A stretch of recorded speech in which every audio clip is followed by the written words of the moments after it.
G'day, I'm Joel Crean. This is Weeknights coming to you from Victoria Park in Shepparton tonight. Well, we're catching up with Mayor Jeff Dobson in just a tick because we're talking about a light upgrade to the park to bring night skaters in and competitions as well. But also tonight, Emily brings you to the discussion and events from this week's Dairy Conference. Plus, she'll be back later on with the top 10 things to do this weekend if you've got some spare time in between Christmas parties and shopping. And the call has again been put out for blood donors. We'll have more on that for you soon. Peter Cardamoni's got some big announcements and details on major signings. We'll get to sport later. And Julie is about to head off on holidays, but she stuck around to bring us today's news headlines with an extra big smile. How you going, Julie? That's right, Joel. It's the last time you guys will have to put up with me for 2011. First in news tonight, a report is being prepared for the coroner after a fatal collision in Finley. A 64-year-old man driving a Ford sedan died at the scene after his vehicle collided with a B-double truck on the Newell Highway yesterday afternoon. Anyone with information on the crash is urged to contact Crime Stoppers. To Shepparton now, where police are trying to track down a group of males who stabbed a 37-year-old man near McEwen Reserve. The victim was asked for cash by the group and was bashed and stabbed when he refused to hand it over. Anyone with information is also urged to come forward. And as many as 10 teachers could be lost at Goat Hafe in Shepparton because of budget cuts. $1.2 million in funding has been axed from the local campus, according to the Education Union. Union boss Mary Blewett wants a review of the skills reform policy. Stick around, I'll have more headlines for you later on in the show. The Murray Dairy Business Conference was held this week with dozens of experts from all corners of the field coming together to discuss issues facing farmers and the industry more broadly. Emily Whittam was there and she filed this story for Weeknights. Planning for the future was one of the key discussion points at yesterday's Murray Dairy Business Conference held at the Moama Bowls Club. We've brought together a range of experts on some of those issues that are really relevant in the operating environment, water, carbon, new investment strategies, those sorts of things that farmers are considering given all the change we're going through, but also given at the moment with water availability, we're in a reasonably favourable space and there's some optimism there. The conference addressed key issues impacting the dairy industry and potential solutions. There'll be some discussions around some of the key challenges that the industry is facing, so around people, around some of the technology challenges, some of the new technologies that are becoming available over the next 5 to 10 years. So it should be a very informative and quite an exciting day. Managing Director of Dairy Australia, Ian Halliday, says leaving aside financial strategies, carbon farming and the potential impacts of the Murray-Darling Basin Plan, an issue the dairy industry faces is obtaining members. One of the challenges the industry is facing is just attracting and retaining and developing people. Many agriculture sectors are facing similar challenges, and I think the industry's got some good programs. People in Dairy is a great program around helping attract and retain people, and then linked to that we've got the National Centre for Dairy Education. Forums such as this are an important part of maintaining the high standards of dairy farming here in the Goulburn Valley. It's one of the key regions in Australia for dairy. It's certainly had its challenges in the past 10 years with drought, and but this year so far in this financial year to date versus last year, the region's up about 11% in volume versus the prior years. So it's starting to come back as far as growth is concerned. So that's good. There's been a number of new entrants back into the region. So it always has been a very important region for the dairy industry in Australia, and we see it continuing that way. An idea has been put to council to install lighting at the skate park to make it, well, more usable throughout the year. Jeff Dobson, our mayor, joins me down here tonight. It's a great idea, Jeff. It's a great idea. It was put to us by a young person who lives around town, and it's an idea that we've been thinking about, actually, that this is such a great facility right in the middle of town, and it opens up a hell of a lot of possibilities, competitions and events, and obviously bringing tourists into town. You never know where it might finish up. Absolutely, and it's a popular spot too for skaters as well. It is, and it's a good healthy sport. I mean, the kids here got to be pretty fit and healthy, and I get worried when I look at them because I wouldn't like to be doing it myself. But no, it's very popular down here. We want to continue that popularity. It blends in well with our lake behind us and the parks and gardens. I think the tourist possibilities, I think competition possibilities. It's a healthy pastime for the kids. It gives a sense of belonging for the kids, and I think, you can't beat that. Absolutely, and competitions would be fantastic. It is just a concept at this point. What's the stage that we're at? We've got a public meeting tonight with a few people. We want to put the idea and see if there's any questions around it. And if, generally speaking, we can get some traction with the youngsters that they want to be involved, look, we're right behind it. It's probably $50,000 or $60,000 or $70,000 worth of costs involved. But and where would that funding come from? Well, we would fund it. We might look for some grants, but initially it would come from the council. But we think it's such an important issue. We really want to tease it out and see what the kids think. Get their advice. And if they like the idea, well, let's see what we can do about it. And residents and businesses can also have their say in the matter? For sure, because this is a community facility. The lights would probably go off by about 10 o'clock at night, yep. And businesses want to come around and promote, and food stalls or whatever. You wouldn't know where it was going to finish up, but there is I guess a mix between residents, businesses, and the kids. What's best for everybody? Let's get it all down. Let's see what the equation brings up and take it from there. That's what this consultation is all about. Thank you very much for your time, Mayor Dobson. Pleasure, Joel. We'll be back with more Weeknights in just a tick.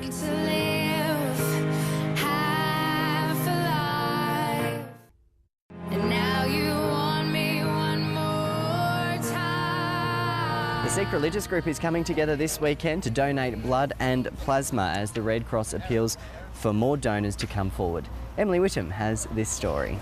Christmas may not be one of their traditions, but at this busy time of year, the Sikh community of Shepparton is reaching out to those in need by holding a Sikh blood drive this Sunday. We started Sikh blood drive in 2009 at the eve of our 25th anniversary of the Sikh genocide, which happened in 1984. And we started that to commemorate to our people of the Sikh religion who died 25 years ago. Shepparton is the first regional centre the Sikh blood drive has come to. After touring Australia's capitals, it was time to take it up a notch. So we started from Melbourne and we continued up to Sydney and then Brisbane, and then we went to Adelaide. And this year we did it nationally, like donating in all the major cities of Australia, and donating on 5th, 6th and 7th of November. And we are doing this in Shepparton, so on 11th of December. David Wilson of the Shepparton branch at the Red Cross is thrilled with the number of Sikhs who are giving their time and blood to the cause. So much so he is opening the doors to the clinic, especially this Sunday. Oh, well, it's fantastic that the Sikh group's getting involved, Emily. I know that they started in Melbourne and they've now moved up to Shepparton, and their donations they're giving to us is certainly helping our supplies. Blood and plasma is always in short supply all over Australia, and while numbers are up here in Shepparton... Well, the most important stat would be that only 1 in 30 people donate. But at some stage in their lives, 1 in 3 people will need the blood that's supplied by the Red Cross Blood Service. And look, it only takes 1 hour of your time. Over the busy summer season, it is extra important to donate blood. Here at the Shepparton Donor Centre, our appointments are going fairly well, but we do have about 300 appointments available over the next 4 weeks, and as each donation can save up to 3 lives, that's potentially 900 lives that can be saved from those donations. And the Red Cross Blood Service is again asking us all to roll up our sleeves and donate, particularly between Christmas Eve and the 3rd of January, when stocks are at their lowest. To book an appointment or for more information on donating blood, call 13 14 95. Well, moving on, and it's that time again. We turn our attention to the region's fine dining and produce. This week's edition of Gourmet Valley is coming to us from the Aussie Hotel. Here's Lorena Toolman. The Aussie Hotel is somewhat of an institution to Shep locals.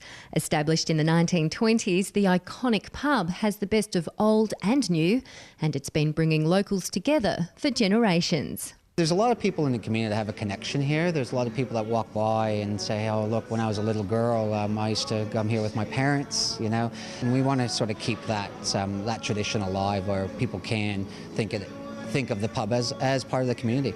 Recent and ongoing renovations provide an aesthetically appealing place to eat and drink. Comfy dining spaces and opulent chandeliers set the scene. A private dining area in front of an open fire is perfect for festive dining, and upstairs an impressive overhaul is almost complete, which will serve as a large function space complete with private bar and expansive balcony. It's going to be a space that you can't find in Shepparton. You know, it's got a lot of history up there. We really try and kept with that heritage look. That's really important to us. You know, capacity of 150 people sort of in a social gathering, and, you know, 60 to 70 people for a sit-down meal. It's not just the building that makes the hotel stand out from the crowd. Manager Ken Martin says food is where they're focused.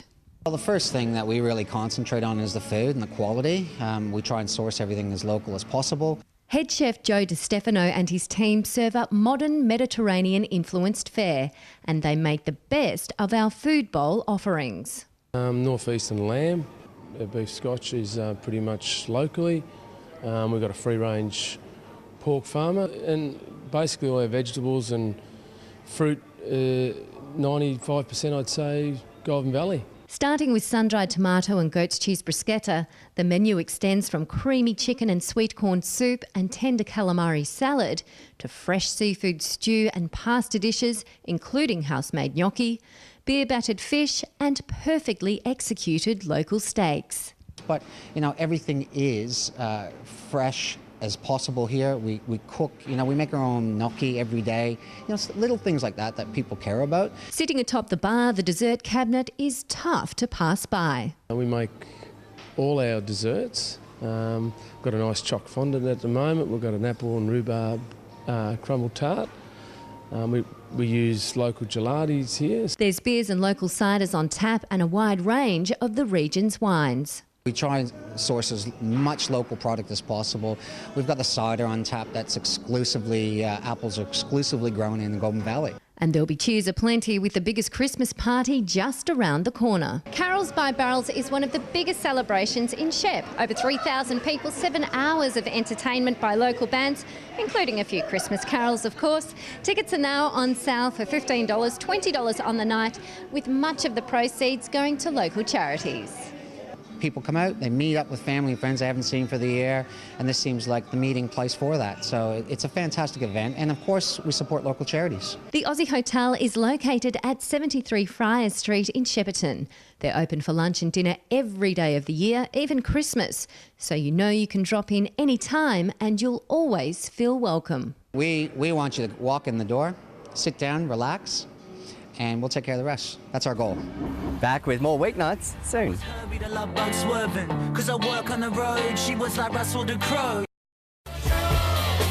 Check it out, yeah. From the moment we met, I was bred. Here's Emily back at the Aussie Hotel for this weekend's Top 10 Things to Do. Well, Friday has rolled around once again, and every Friday brings us a little bit closer to Christmas. I can hear sleigh bells drawing ever nearer as Christmas fast approaches.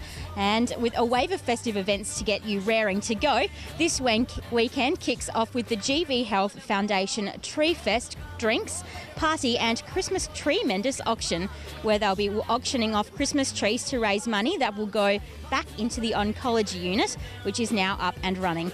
It starts Friday night at 6:30 p.m. and tickets are $50, every cent of which goes to the great cause.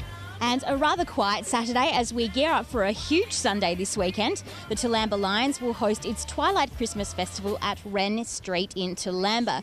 There'll be great country live music, talent competitions and market stalls, to name a few things. And it will all kick off at 4 p.m. in the evening. And train up for the Yarrawonga Fun Mini Triathlon on Sunday morning, starting at 8:30 a.m. at the Rowing Club on Botts Road. Entrants can choose 1, 2 or 3 activities consisting of a 200-metre swim, a 14-kilometre bike ride and a 5.2-kilometre run or a 3-kilometre fun run. There'll be plenty for onlookers to do, with face painting, coffee and a barbecue. And another Christmas event, Carols by Candlelight at the Shelter on John Gray Oval in Mooroopna. Start at 6 p.m. There'll be a barbecue, face painting, carols performed by local artists such as Reg Paul, Leona Gibbs and Mooroopna Secondary Band and Choir. It will be a great way to end your weekend and get you in the festive mood. Well, that's all from me for the top 10 things to do this weekend out the front of the Aussie Hotel on this Friday. I'll be back next week. Until then, have a great and merry weekend. For our Friday hit of Weeknight Sport and some big announcements, it's over to Peter Cardamone. Weeknight Sports Report brought to you by Darryl Tweed Volkswagen and the all-new Tiguan from $32,990 drive away. Well, I'm pumped up on a Friday night. It's Weeknight Sport. Looking forward to this weekend's round 7 matches of SCA cricket, but a big announcement coming up a little bit later on in sport. John Hallam will join us. Yes, they've signed a massive recruit, 2 big ones out at the road. Well done to them. SCA cricket, round 7. Let's have a look at the matches. Katandra in 10th spot, they take on Tatura in 5th. It is, well, there's some star players. Jed Wright, his highest score for 2011 and 12 is 82. And let's be honest, if they don't get the big wicket of Peter Watt from Tatura, who made 120 last hit, the biggest concern I've got between the two teams is not one player that's taken 9 wickets or more. So for me, the bat will dominate. I'm looking forward to the result come a couple of weeks' time. Shep United in 4th spot, they take on Central Park, who was 2nd. Matt Cullen, he's the star from Shep United. 208 runs with an average of 69, and he is into his, well, he's into his elite 40s, as we call them in cricket now. There's no Geordie Javaskis, and on the other hand, there's no Glenn Hart being named for Central Park. So this, for me, is going to be a tight game of cricket. Ramanuja is the key for me. He can bat, he can bowl, and yes, at the same time, some could say he could even keep Central Park. They'll win this, but it'll be a cliffhanger in a great game of round 7 cricket. And in the final game, Daniel Burness, he leads the charges for Kyala. They're 9th, and they take on Marupna, who are in 6th spot. My concern for Marupna is who's going to step up. Young Mullane, he's a great cricketer. We already know he's a great bowler. But more importantly, when is someone from Marupna going to make a massive score to have an impact in 2011 and 12? So I'm putting it on one of the Cats batsmen this week to have an input. You know what? I don't think they can. I think Kyala are going to push Marupna this weekend. Well, I'll tell you who's going to win very, very shortly, but it's going to be a very close game of cricket as well. Here are my winners for round 7 of SCA cricket. Tatura to win by 40 runs over Katandra, Central Park by 4 wickets over Shep United, and Marupna by 20 runs. Let's have a quick look at the ladder just before I let you go. Old Students on top, they have the bye, they're on 24, Central Park, St Brennan's on 21, followed by Karamomus on 21, who have also got the bye this weekend, and Shep United in 4th spot on 18. Tatura, they've got a big game, as I mentioned, against Katandra. They should win that. They're on 18. Marupna on 15. They need to win. Are they contenders or pretenders in 11 and 12? That's my question. Numurkah on 12. Kyala on 6. And Katandra, who host Tatura, they are on the bottom of the ladder on 3 points. Well, as I've mentioned, it's big news out of Kingupna in the Murray Football League. They have signed Tyson Sidebottom, dual premiership player from Shep United, captain, and more importantly, an ex-junior Kingupna boy. Well done, John. Congratulations. A great signing. Thanks, Peter. No, it's been a good week for the road, getting Marcus Drum earlier in the week and straight out of AFL footy, number 10 draft pick, and now picking up Tyson, who's probably the highest regarded player in the GV. It's certainly been a great week for us. Johnny, some would say that you guys have been on the warpath in regards to trying to recruit some key players. There's been a number of players who've left over the last couple of years. Surely this is going to get some of the past players back at your club. Well, we'd like to think so. Young players love to play with quality players, and we've certainly brought in 2 of the highest quality players in country Victoria. And the best part about it is both Marcus and Tyson are ex-Kingupna juniors. Marcus did play senior footy at Kingupna, but I think Tyson played over 100 junior games at Kingupna, and people have lost sight of the fact that he is out of our nursery, and we're very pleased to welcome him back. Well, Kingupna signed, of course, Tyson Sidebottom. You've just joined us. There's other rumours getting around, John, and here's your opportunity to nip those in the bud. More importantly, 18-year-olds been offered 3 to 350 a game from Kingupna. True or false? Absolutely false. I can categorically deny that. We did have a meeting a few weeks ago discussing what we do to keep our juniors, and the decision we made was that we would get quality players there so the juniors could be developed once they leave the under-17 system. We've been very hard hit by both Shepparton clubs over the last probably 10 years with our quality juniors coming in here and they're not returning to the club. So now we're trying to develop a system where we'll keep our top kids. Well, I can tell you now they've got some stars out of Kingupna from juniors. They need to keep them, and more importantly, well done to the road. They've signed, hard to believe, but yes, it's true. Tyson Sidebottom, he signed with Kingupna, reported a lot of money, but at the end of the day, he's a quality player, good bloke, and he's going to bring a lot to the road. That's Weeknight Sports. See you Monday. News and weather are coming up next. This is Weeknights.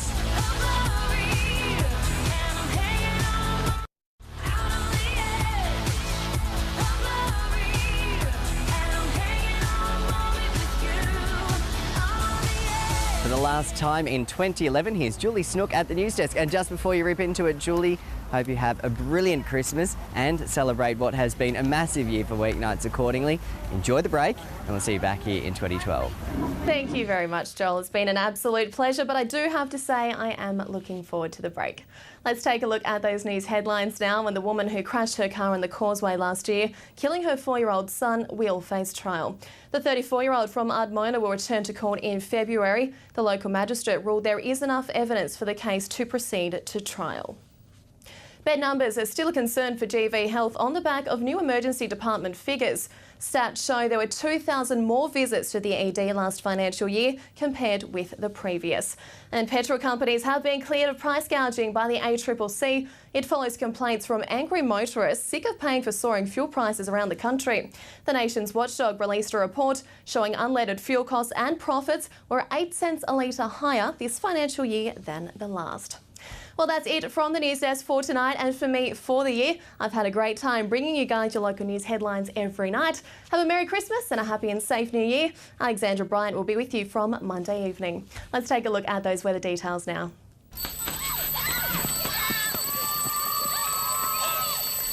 Hi, my name's Brooke. I'm in Year 4 and I go to Benalla West Primary School. And I'm today's Weather Whiz Kid. Here's the weather. It wasn't one of our best summer days today. Showers in Albury for 29. A similar story in other parts for warmer temps. 30 the high in Bendigo, 31 in Shepparton and a warmer 32 down in Melbourne. Much the same elsewhere. Rain for Deniliquin and 31. Showers in Echuca. Showers for a top of 30 degrees in Benalla and Seymour. Conditions aren't improving tomorrow. Thunderstorms across most parts. 27 the top in Bendigo and Albury. 28 the high for Melbourne and a warmer 29 in Shep. A few showers about Denny tomorrow. Storms in other parts though. 27 the tops in Benalla and Seymour. 30 on the way for Echuca. The sun is due to rise around 5:54 tomorrow morning, setting later at 8:28 in the evening. Taking a look at what's in store over the next few days, and the storms look like they will hang around for most of your Saturday. Conditions should ease after that though. A bit of rain for tops of 25 in Shep and Benalla on Sunday, 26 in Echuca, cooler temps for 21 in Melbourne. The sun will start to make a return Monday. We're heading towards 25 in Shepparton, a gorgeous 27 in Echuca. Some cloud about Benalla for 24, cooler again for a top of 20 degrees in Melbourne. That was the weather. I'd like to say hello to my family and friends. And before we leave you, the DPI has come up with some interesting research for wine growers and also dairy farmers. It's found if you feed dairy cows the stems, seeds and skins from wine grapes, it can not only increase milk production, but also produce healthier milk and cut methane emissions. A handy study for both lots of farmers in our region. Well, that's it from the Weeknights team from the Victoria Park Lake Skate Park on this Friday. The project is coming up next. I'm Joel Crean. I hope you have a great weekend and we'll catch you again next week.